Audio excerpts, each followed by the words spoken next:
ನಮಸ್ತೆ. ಇದೇ ನೋಡಿ ನಾನು ಹುಟ್ಟಿರೋ ಮನೆ. ಈ ಬೀದಿ ಒಂದು ಮನೆಗೂ ಇನ್ನೊಂದು ಮನೆಗೂ ಭೇದನೇ ಇಲ್ಲ. ಒಂದು ಹಂಗೆ ಸೇರ್ಕೊಂಡು ಇರುವಂಥ ಮನೆಗಳು. ಯಾವ ಅಡಿ ಅಂತರಗಳನ್ನು ಬಿಡದೇನೆ ಕಟ್ಟಿರೋ ಮನೆ. ಇದು ನನ್ನ ತವ್ರ ಮನೆ, ನಾನು ಹುಟ್ಟಿರೋ ಮನೆ. ಬದಲಾಗದಿರೋದು ಒಂದು ವ್ಯರ್ಥ ಆಗದೇನೆ ಬಳಸ್ತಾರೆ, ಒಂದು ವ್ಯರ್ಥ ಆಗ್ತಾರೆ. ಇದು ನೋಡಿ ಬದಲಾಗಿಲ್ಲ. ನಮ್ಮಮ್ಮ ಮಗಳು ಕೊಡ್ಸಿರೋದಲ್ವಾ, ಹೊಲ್ದು ಹಾಕೊಳ್ತಾರೆ. ದುಡ್ಡಿಲ್ಲ ಅಂತಲ್ಲ, ಹೊಲ್ದು ಹಾಕೊಳ್ತಾರೆ. ನನ್ನ ಮಗಳು ಕೊಡ್ಸಿರೋದು ಅಂತ. ಇದನ್ನ ನಾನೇ ತಗೊಬಂದಿದ್ದೆ. ಈಗ ಬೇರೆ ತಗೊಬಂದಿದ್ದೀನಿ ಅಮ್ಮಂಗೆ ಅಂತ.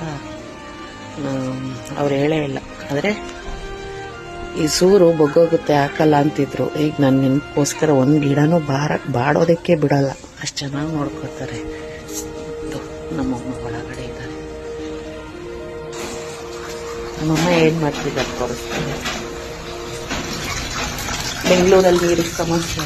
ಇಲ್ಲಿ ನೋಡಿ, ಯಾವುದನ್ನು ವ್ಯರ್ಥ ಆಗಕ್ಕೆ ಬಿಡಲ್ಲ, ಹುಳ ಬಿಡಕ್ಕೆ ಬಿಡಲ್ಲ, ಹಾರಾಕ್ತಂಗೆ ಮಡಗ್ತಾರೆ. ಒಂಚೂರು ಹುಳ ಬಿದ್ದರೆ ನಾವು ಆಚೆಗೆ ಎಸ್ಬಿಡ್ತೀವಿ. ಆದರೆ ನಮಗೆ ಅದೆಲ್ಲ ಮಾಡಲ್ಲ. ಮನೆ ಒಳಗಡೆ ನೀರು ಬರ್ತೇವೆ, ನಲ್ಲಿ ಬಾಗಬಾರ್ದು ಅಂತ ಹಗ್ಗ ಕಟ್ಟಿದ್ದಾರೆ. ಬಟ್ಟೆಗಳು ವೇಸ್ಟ್ ಆಗಬಾರ್ದು ಅಂತ ಬಟ್ಟೆನ ಸುತ್ತಿ ಹಾಸಿಗೆ ಮಾಡಿದ್ದಾರೆ. ಇದು ನಾನು ಹುಟ್ಟಿದ ಮನೆ. ಈಗ ಇದನ್ನೆಲ್ಲ ಬದಲಾವಣೆ ಮಾಡಿದ್ದಾರೆ. ಅಡುಗೆ ಮನೆ, ನಮ್ಮಮ್ಮನ ಅಡುಗೆ ಮನೆ ಇದು. ಏನು ಮಾಡ್ತಾ ಇದ್ದೆಮ್ಮ? ರೊಟ್ಟಿ ಮಾಡ್ತಾರೆ. ನನಗೋಸ್ಕರ ರೊಟ್ಟಿ ಮಾಡ್ತಿದ್ದೆ ನಮ್ಮಮ್ಮ. ಇದೇ ನಮ್ಮ ಇಂದಿರಾ ಗಾಂಧಿ ನಮ್ಮಮ್ಮನ ಥರ ನಾನು ನೋಡಿ. ಹುಚ್ಚಿನ ತೆಗಿತಾಳಲ್ಲಪ್ಪ, ಹುಚ್ಚಿ ಅಲ್ಲ, ಹುಚ್ಚಿನ ತೆಗಿತಾಳಪ್ಪ. ನಮ್ಮಮ್ಮಂಗೆ ಮೊದಲು ನನ್ ಕಂಡ್ರೆ ಆಯ್ತಿರ್ಲಿಲ್ಲ. ಈಗ ನಾನು ಇಲ್ಲ ಅಂದ್ರೆ ಆಗಲ್ಲ ಅವ್ರಿಗೆ. ಇಲ್ಲೇ ನಮ್ಮಮ್ಮ.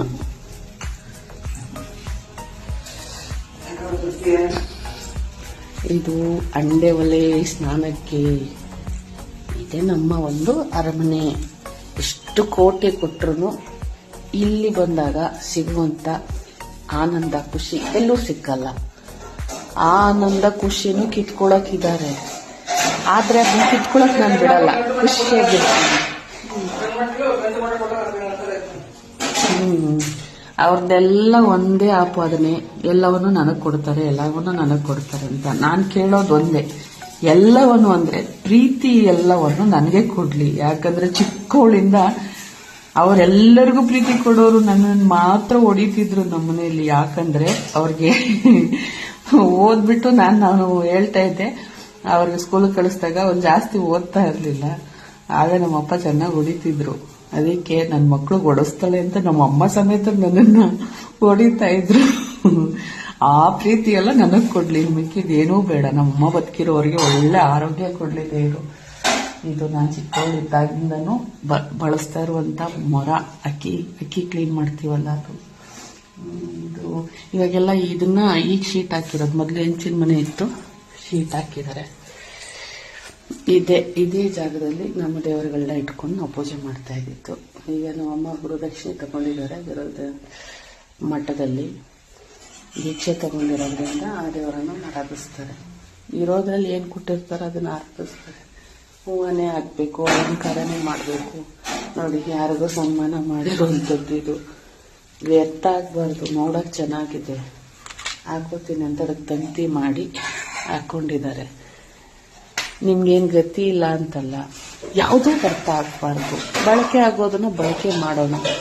ಪೂರಾ ಹಾಳಾಯ್ತಾ, ನೀರೊಲೆ ಐತಿಯಲ್ಲ ಸ್ನಾನಕ್ಕೆ, ಅದ್ರೊಳಗೆ ಹಾಕ್ತಾರೆ.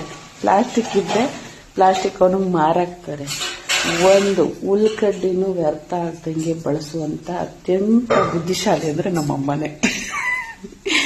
ನಮ್ಮಮ್ಮನಿಗೆ ಆರೋಗ್ಯ ಕೊಡಬೇಕು, ಯಾವುದು ವ್ಯರ್ಥ ನೋಡ್ರಿ. ಇದು ಅಯೋಧ್ಯೆಯಲ್ಲಿ ಕೊಟ್ಟಿದ್ರಲ್ಲ ಕಾರ್ಡು, ನಮ್ಮ ಮುಗ್ಧತೆಯ ಪೂಜೆ ಅಂದ್ರೆ ನೋಡಿ, ಅಯೋಧ್ಯೆಯಲ್ಲಿ ಶ್ರೀರಾಮನ ಪ್ರತಿಮೆ ಉದ್ಘಾಟನೆ ಇತ್ತಲ್ಲ, ಅದಕ್ಕೂ ಪೂಜೆ ಮಾಡಿ ಅದಕ್ಕೊಂದು ಹಾರ ಹಾಕೊಂಡವ್ರೆ. ಇದು ನಮ್ಮ ಅಂಡೆ ಒಲೆ. ನೀರು ನಾಳೆ ಬೆಳಗ್ಗೆನೆ ಬಿಸಿ ಆಗೋಗ್ಬಿಟ್ಟೈತೆ. ಬೆಚ್ಚಗೆ ಅಂಡೆ ಒಲೆ ನೀರು ಸ್ನಾನ ಮಾಡ್ಬೇಕು ಇವಾಗ. ನೀವು ಆಂಗರಲ್ಲಿ ಹಾಕೋತೀರಾ ನಿಮ್ಮಮ್ಮ? ಬಿಸಿಲಾಕಂದವ್ರೆ. ನಮ್ಮಮ್ಮನ ನೀರು ತುಂಬಿಸ್ಕೊಳ್ಳೋಕಂತ ಇರುವಂತ ಸಾಮಗ್ರಿಗಳು. ಏಕಾಂಗಿ ಫ್ರೀಡಮ್ ಫೈಟರ್ ನಮ್ಮಮ್ಮ. ಬದುಕಿರೋವಾಗ ಪ್ರೀತಿ ಕೊಟ್ಟು ನೋಡ್ಕೊಳ್ಳಿ ಸಾಕು. ಅದನ್ನೇನು ಕೆತ್ತನೆ ಮಾಡ್ಕೋಬೇಕಾಗಿಲ್ಲ. ಇವರೇ ನಮ್ಮಮ್ಮ, ಇವರೇ ನಮ್ಮಪ್ಪ. ನಮ್ಮಮ್ಮನ ಹೆಸರು, ನಮ್ಮಪ್ಪನ ಹೆಸರು, ನಮ್ಮಮ್ಮನ ಮುಖ, ನಮ್ಮಪ್ಪನ ಮುಖ, ನಮ್ಮಪ್ಪನ ಕಾಲೆಜ್ಜೆ, ನಮ್ಮಮ್ಮನ ಕಾಲೆಜ್ಜೆ ಅಂತ ಇಲ್ಲ ಹಾಕಿಸ್ಕೊಂಡಲ್ಲ. ಅವ್ರು ಬದುಕಿರೋವಾಗ ಅವ್ರಿಗೆ ಒಳ್ಳೆ ಮಾತಾಡಿ ಪ್ರೀತಿ ತೋರಿಸಿ, ನಿಮ್ಮ ಕೈಲಾದದನ್ನ ನೀವೇನು ಅರಮನೆಯಿಂದ ತಗೊಬಂದು ಭ್ರಷ್ಟಾನ್ ಭೋಜನ ಇಕ್ತಾರೋ ಪರವಾಗಿಲ್ಲ, ನೀವೇನು ತಿಂತೀರೋ ಅವ್ರಿಗೆ ತಿನ್ನಿಸಿ.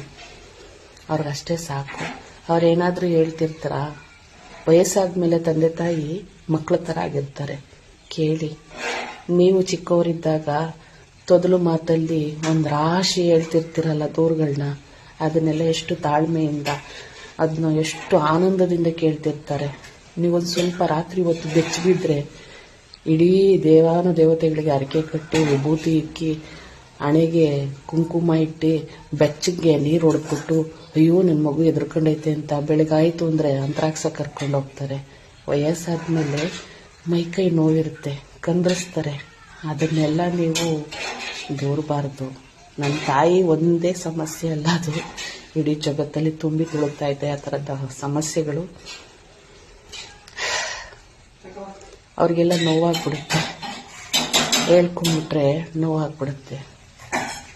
ಆಗೆಲ್ಲ ತುಂಬ ದೂರ ಇತ್ತು. ನಾವೇನೇ ತಪ್ಪುಗಳನ್ನು ಮಾಡಿದಾಗ ಯಾರೂ ಮಾಡದೇ ಇರೋದು ನಾವು ಮಾಡ್ತಿದ್ದೀವ, ಏನಂತ ಅಪರಾಧಗಳನ್ನು ಮಾಡ್ತಿದ್ದೀವಲ್ಲ. ನೋವಾಗೋದು ಸಣ್ಣ ಸಣ್ಣ ವಿಚಾರಗಳಲ್ಲೇ, ದೊಡ್ಡ ದೊಡ್ಡ ವಿಚಾರಗಳಲ್ಲಿ. ಅದೇ ರೀತಿ ಖುಷಿಯಾಗೋದು ಸಣ್ಣ ಸಣ್ಣ ವಿಚಾರದಲ್ಲೇನೆ. ಒಂದು ಖುಷಿ ಅಂತ ಸಿಗೋದು ಮನುಷ್ಯನಿಗೆ ಸಣ್ಣ ವಿಚಾರದಲ್ಲೇ. ಈ ಹುಟ್ಟು ಒಂದು ದಿನ ನೋವು ತಿಂತಿರ್ತಾರೆ, ಒಂದೇ ಒಂದು ಕ್ಷಣದಲ್ಲಿ ಆ ಜನ್ಮ ಆದ ತಕ್ಷಣ ಆ ನೋವು ನಾವು ತಿಂದ್ವಾ ಅನ್ನೋ ಥರ ಇರುತ್ತೆ. ಅದೇ ಫಾರ್ ಎಕ್ಸಾಂಪಲ್ ಸಣ್ಣ ಸಣ್ಣ ವಿಚಾರಗಳಲ್ಲೇ ಮನುಷ್ಯನಿಗೆ ತುಂಬ ಮಾಯಕ್ಕಾಗದಿರೋ ನೋವಾಗೋಗ್ಬೋದು ಸಣ್ಣ ಮಾತುಗಳಿಂದ. ನೀವು ದೊಡ್ಡದನ್ನೇ ತಂದು ಮಾಡಿ ಅಂತಲ್ಲ, ಇರುವಾಗ ನಿಮ್ಮ ಕೈಲೇನಾಗುತ್ತೆ, ನಿಮ್ಮನ್ನ ಒಂದು ಬಿಸಿ ತಿಂದರೆ, ಉಪ್ಪು ತಿಂದರೆ, ಹುಳಿ ತಿಂದರೆ ಹೆಚ್ಚು ಕಮ್ಮಿ ಆಗುತ್ತೆ. ಮಕ್ಕಳು ಅಂತ ಸಾಕಿರ್ತಾರಲ್ವಾ, ಅವ್ರು ವಯಸ್ಸಾದಂಥ ಕಾಲದಲ್ಲಿ ನೀವೇನನ್ನು ತಿಂತೀರ ಅದನ್ನು ಕೊಡಿ, ಖುಷಿಯಾಗ್ಬಿಡ್ತಾರೆ. ಒಂದು 5-10 ನಿಮಿಷ ತಂದೆ ತಾಯಿಗೆ ಅಂತ ಸಮಯ ಕೊಡಿ, ಇನ್ನೂ ಖುಷಿ ಆಗ್ತಾರೆ. ಅವ್ರು ಬದುಕಿರುವಾಗ ಚೆನ್ನಾಗಿ ನೋಡ್ಕೊಳ್ಳಿ. ಅವ್ರು ಸತ್ತಾಗ ಅದು ತಿಂತಿದ್ರು ಇದು ತಿಂತಿದ್ರು ಅಂತ ಅವ್ರ ಮುಂದೆ ಎಡೆ ಇಡಕ್ಕೆ ಹೋಗಬೇಡಿ. ಏನಂತೀರ? ಅನ್ಯತಾ ತಪ್ಪು ಭಾವಿಸಬಾರ್ದು. ನನ್ನ ಸ್ವಂತ ಅನುಭವದ ಮಾತುಗಳನ್ನು ನಿಮ್ಮ ಹತ್ರ ಹಂಚ್ಕೊಳ್ತಾ ಇದ್ದೀನಿ.